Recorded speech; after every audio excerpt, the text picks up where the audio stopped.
UP की सियासत में उस वक्त हलचल मच गई जब योगी सरकार की अपनी ही मंत्री कानपुर की अकबरपुर कोतवाली में धरने पर बैठ गई, वो भी पुलिस के खिलाफ। अब जरा सोचिए, जब सत्ता की कुर्सी पर बैठा हुआ कोई मंत्री ही पुलिस के तौर तरीकों से इतना परेशान हो जाए कि उसे थाने में जाकर खुद धरना देना पड़े, तो एक आम आदमी की सुनवाई कैसे होती होगी। उत्तर प्रदेश में कानून व्यवस्था की बात करने वाली सरकार को तब आईना दिखा जब उन्हीं की पार्टी की एक नेता ने कैमरे के सामने साफ साफ कहा कि पुलिस ने न केवल एक भाजपा कार्यकर्ता के खिलाफ झूठा मुकदमा लिखा बल्कि उसके साथ बदसलूकी भी की। क्या यही है गुड गवर्नेंस का मॉडल? क्या यही है वो रामराज जिसकी बात करके सत्ता में आए थे? और जब कुछ सरकार के मंत्री पुलिस के खिलाफ इस तरह गुस्से में हो तो फिर आम जनता के दर्द का क्या होगा?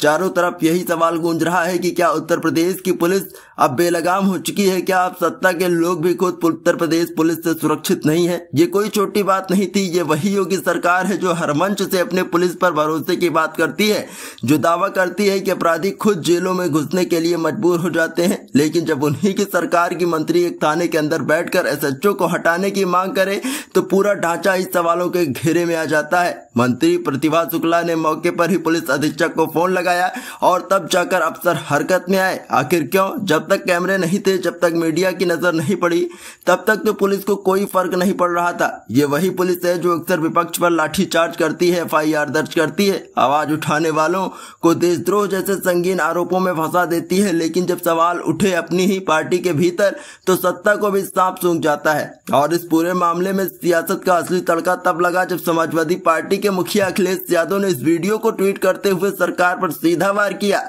उन्होंने कहा कि सत्ताधारी राज्य मंत्री खुद अपनी पुलिस के खिलाफ धरना दे रही हैं। मुख्यमंत्री जी, आपको और क्या सबूत चाहिए? ये बयान सिर्फ एक तंज नहीं था, ये उस पूरे तंत्र पर चोट थी जिसमें सत्ता खुद अपनी ही व्यवस्था से त्रस्त हो चुकी है। अखिलेश ने एक बात और कही जो सोचने लायक थी, भाजपा जाएगी तो पुलिस व्यवस्था आएगी। इसका मतलब साफ है कि आज की तारीख में पुलिस को सुधारने के लिए पहले सरकार बदलनी होगी। मंत्री जी का यह विरोध अकेले एक थाने की घटना नहीं है, यह उस पूरे सिस्टम की पोल खोलता है जो सत्ता के दबाव में काम करता है, जो नागरिकों की रक्षा के बजाय सत्ता की रक्षा में लगा हुआ है।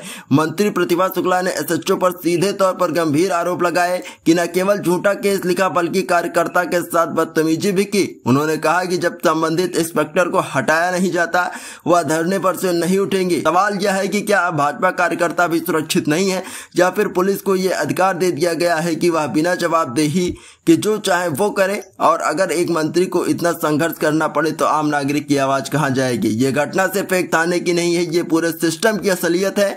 एक ऐसा सिस्टम जो बाहर से मजबूत दिखता है लेकिन अंदर से सड़ चुका है। और जब सत्ताधारी खुद इस सड़न को उजागर करें तब जनता को भी सिर्फ देखना नहीं चाहिए, सवाल भी करने चाहिए। क्या अब यही माना जाए कि उत्तर प्रदेश में सब ठीक है या वक्त आ गया है कि इस भ्रम से बाहर निकलने का?